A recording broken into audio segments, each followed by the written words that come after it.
Hello again, Lightning Eagle, part 4.5, I believe, yes, 4.5. Now, that lock you just uncovered from the cage, it's a bit of a funny lock.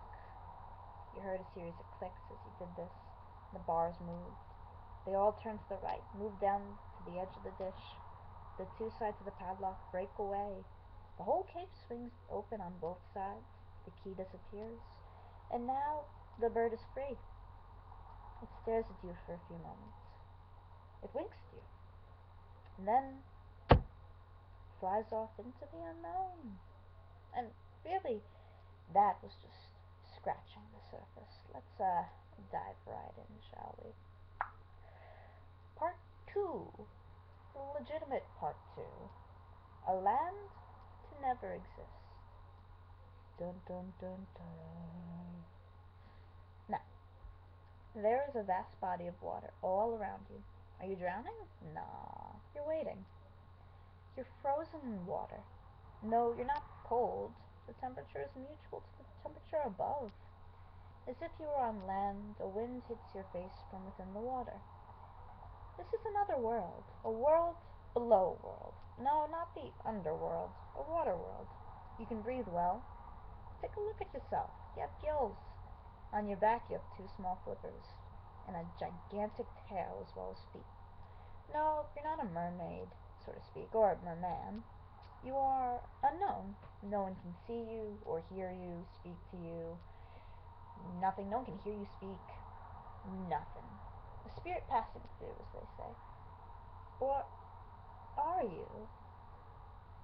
Swim up to the top of the water and look around. What do you see? There's an island there, not too far from you. It stretches as far as the eye can see. And there's a port in the direction you're staring. It seems to open out to you. High up in the air, if you stare long enough, you'll see a light mist just floating through the air. It appears to sparkle under the sunlight. How odd. Mists don't usually sparkle. You wonder. You start to swim towards the port, and you stumble upon a crocodile. How you stumble upon a crocodile, I don't know. It just kind of popped up in front of you. And it can see you. No, it does not wish to eat you. It actually just wants to talk. And in this realm, well, anything can talk, even the water you're swimming in. It whispers to you, no need to tread. I shall hold you up. And that's what the water did. You stopped treading. And you can't think. You're stuck. The water's actually holding you up. You feel the current form a circle around your body and slowly find support for you. The crocodile had a really raspy voice when it spoke to you. Welcome to Neverland. Take a moment to look at the sky again. The mist, the sparkles, it's pixie dust. Sound familiar? Look back at the crocodile. It has more to say. Keep low and quiet as you approach the island. Pirates are on the lookout for new victims for the crew. I'll tell you more after you make it. And just like that, the crocodile slipped back deep under the water and swam out of sight. The water begins to carry you towards the shore. You find Captain Hook's pirate ship. Way to go. The one ship you find that ship. It's anchored not too far from the port, and you can hear them singing, yo ho, a pirate's life for me. The crew sounds really jolly. Beyond the song, there was so much chatter aboard that you couldn't help but be curious. Hoist me up, you whisper to the current. Hold on, it answers back. Slowly you ascend to the top of the ship's rail and duck below view. Through a hole in the side of the ship, you get a view of the crew. The ship smells like rum, and all over the deck there were men drinking, laughing, having a jolly good time. Some were falling down, dancing, playing music, with small flutes, smoking, except for one in particular. He sat at the far edge of the main deck, at a large desk, smoking a fat cigar, staring at a map. His face was twisted up in a sneer, as if he were plotting something. Blunder and plunder. Then they drink rum and celebrate. But this plan supposedly meant more than a simple steal. Rumors on the ship were being spread around that the captain may have had a girl on board, or the crew was going to rebel. It was all very scatterbrained, much like the crew is, just on a general basis. And rumor had it, Hook and his crew were on a boy hunt to find young souls to join aboard the crew. But with the look in his eyes, it was more than that. He lost something. But what did he lose? Pirates do usually steal, and hardly does anyone ever have the courage to steal from them, especially the great captain himself. And even if they did, it wouldn't have been valuable. No pirate lets a crook get away with valuable treasure. Someone stole from him, and now that's Hook's main alternative. There's a man approaching him from the other side of the ship. From the part of the crew, a drunken pirate, as it turns out, is carrying a tray, swaying back and forth with the ship. Some of the pirates were laughing and pushing him back and forth from one side to the other, saying, "Oh, isn't that old Smeed, and come to please old Captain Hook, and aren't ye his mates? Ha ha!" Terrible, really. But no, that's just his assistant, from the looks of it. The man approaches Hook, wearing a red rag hat and a striped shirt. He smiles, carrying a tray with a cup of beer and some biscuits. The captain doesn't appear impressed. He continues to look down at the map, and with a frown the man leaves the tray on his desk and walks off to the rest of the crew. It's when the man joins the rest of the crew that the captain takes a bite of one of the bits. Other than that, he continues to stare at the map. Suddenly, one of the men rings a bell from up above the main deck. It's a lookout call. "Pan ahoy!" said a fellow pirate, getting up in a lookout view position, overlooking the main sails and the island. Suddenly in the air, you see a human form fly past the main sail. It passes behind, and the shadow looks huge. It's in the form of a boy. He has a strange hunter's hat, composed of leaves and a red arrow or dent of some sort. He has pointy shoes. Is he an elf? As he passes around the ship, the crew brings out their muskets and knives. Bullets filled the air. As they try to shoot him down, they're firing cannons all over the place. You have to get out of there right now. It's no longer safe, and you might get shot. And then you have to start all over again, and have to go through that stupid snake from the beginning. Ugh, not fun. The water rises back up and says to you, "Here, let me bring you ashore. Soon you'll meet Peter, but not like this." As you descend, you look up and see him dashing from one side to the other. A wicked grin was on his face as he flew. The captain was furious. He waved his hook up in the air at the boy and said through gritted teeth, "I'll get that wretched boy if it's the last thing I do." Turn away from the ship.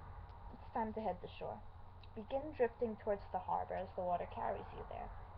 You hear a deep boom from behind you, and turn around to find a thunderstorm approaching in the distance. The air gets slightly cooler. As you breathe, you begin to see your breath form in front of you. Right in the center of the cloud, light appears. Lightning is released in the distance and briefly lights up the clouds. The booming continues. The clouds swirl, and right in the center, an eye forms. Boom! It appears to you very discreetly, and before long, it vanishes. Now, it is just a thunderstorm. You feel the soft sand touch your feet as you arrive upon shore. The water whispers to you, "I'll be back to get you when you need me. Just think." The waves that carried you leave your sides and return to the sea to resume its previous motion. You're officially on land. Take a look around. From left to right is sand composed with some pebbles. Sticks and stones may break your bones. Up ahead is a forest, a luster of trees and bushes. It almost seems to block out the sky from where you're standing. In front of you lies a coconut shell, and around it are some coconut shavings. Inside the coconut is a note. Pick it up, and it reads, "We knew you were coming. No need to fear. This is to help you find us. It's a long travel, so here's a coconut to keep you going. Keep walking straight until you reach the river. We'll tell you more when you're there. From A." Well, that was very considerate of them.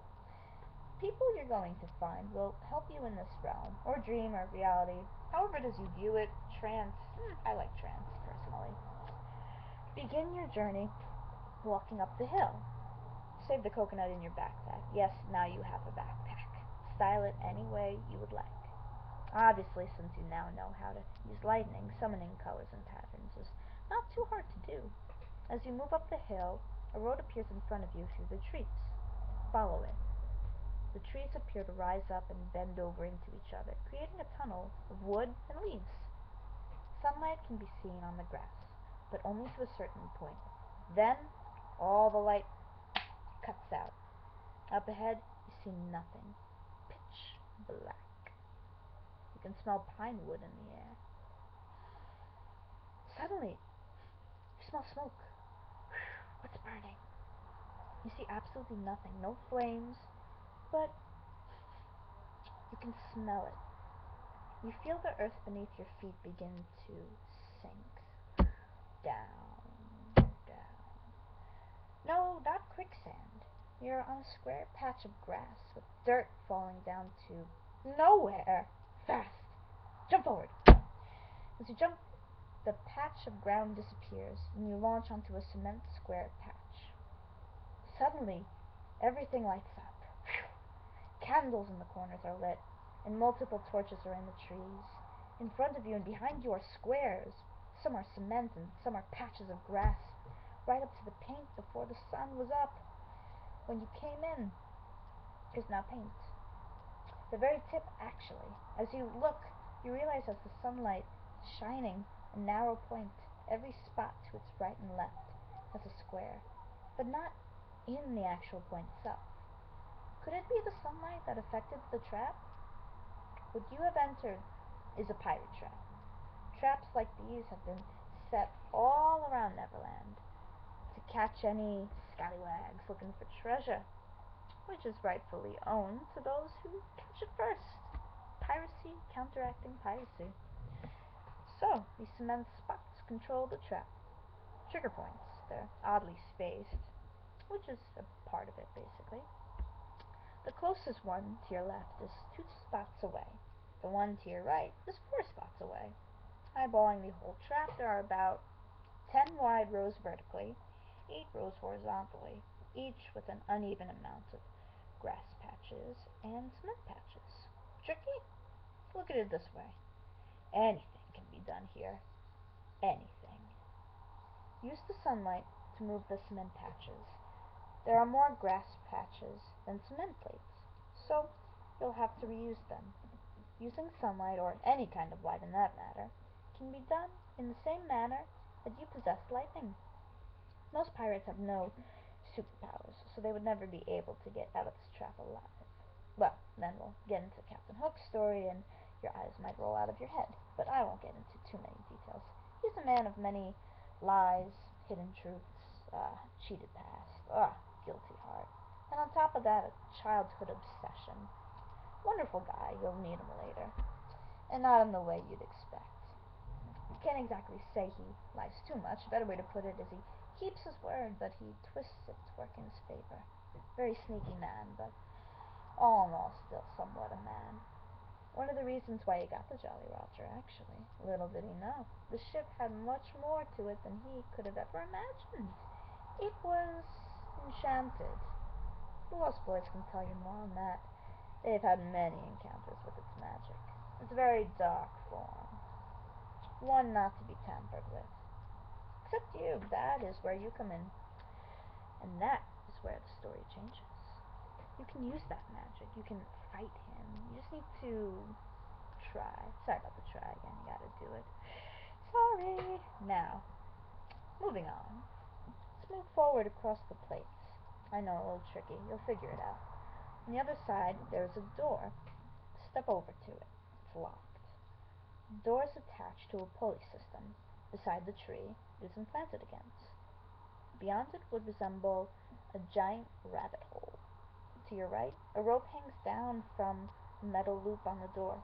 Pull on it. It will emit an echo which spreads for miles. Sounds a bit like a tuba. Boom, low and deep at first, but then it slowly soars into a loud of energy. Afterwards, A dwarf arrives to answer the door. He has a scruffy beard and a pointy nose. As he answers it, he looks at you funny and laughs. His voice is surprisingly deep. "Well, hello there. Never seen you before on the island. Please come in." He opens the door with one hand and waves you into the hole with the other in a fancy form. Does a bit of a curtsy, actually. Very polite fellow. Step into the dwarf hole. Yes, that's the nickname, but it's more of a gigantic rabbit hole. Heading down it, there is a long hallway pointing downward. It makes one feel like they're falling, but then they realize it's easy to walk at a slant, lean back slightly, and walk. It's quite convenient, but don't lean back too far. You also have a backache. Stepping through the hallway, the walls are made of leather, and the dim light from the ceiling light swings wildly from left to right. Down the way, this little man introduces himself. "Well, not too big on words, but I'll tell you what. The name's Harold. Harold Jeffrey. I come from a long line of Jeffreys. Usually tall, but in my case they ran out of those. But of course there's always that one in every crowd.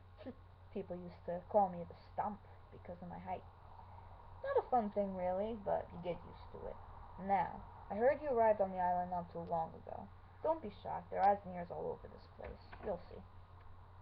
And I heard you stumble upon the cement trap. Thought it was a pirate ready to loot me, and so I hid. But I can see you're no crook. In fact, you're special, actually. You may not know it now, but there's a legend on this island, a grand old legend." He leads you into a living room behind a wooden door to your right. Inside you find a lounge sofa and a long wooden table with 2 lamps and chairs. Duck your head slightly. The entryway is smaller than the previous one. Harold leads you to the table, continuing on about some legend of importance. Long ago there had been a wise spirit that used to run this land, and even the mighty 7 seas. He was called the Falcon, a well-known prophet of the Guardians, one of those which you will perhaps have the pleasure of meeting. But hey, it's someone that usually appears in your dreams, mere dreams, fantasies, even in the eyes of your comrades and friends. Used to guard the air from scoundrels, and used to put the pirates back in their places.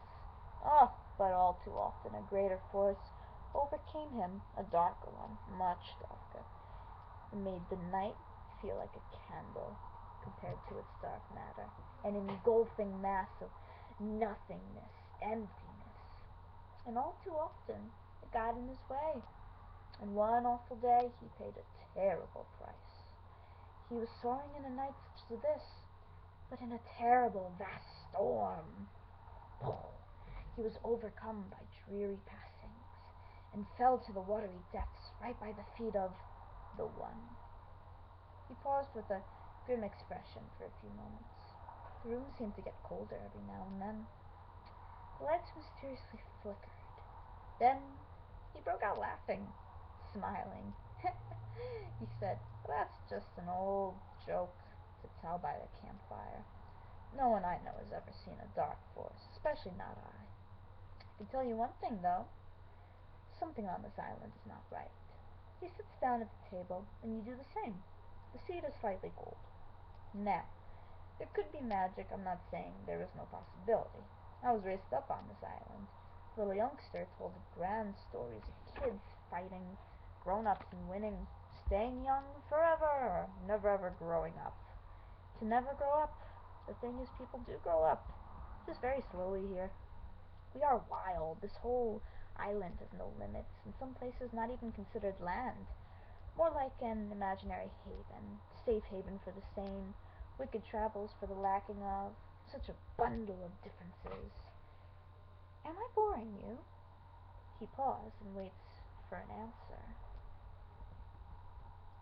You say no, and that is actually quite interesting. He proceeds onward. Very well. I tend to ramble, and most of the time I forget I'm even doing it. But yes, back to the main point. You are here for something absolutely phenomenal. Phenomenal! Of course, you don't truly know it yet, but soon you'll find it has been your destiny all along. Now, I have a vast collection of crafting tools and weapons that can help you on your journey. The people you're going to meet up with are expert crafters and surely can fight a whole pirate crew blindfolded. I can teach you some of their ways, but the rest lies in your arrival. Here, come with me to the next room, and we can begin." He proceeds out of his seat, only to be sent back flying into it.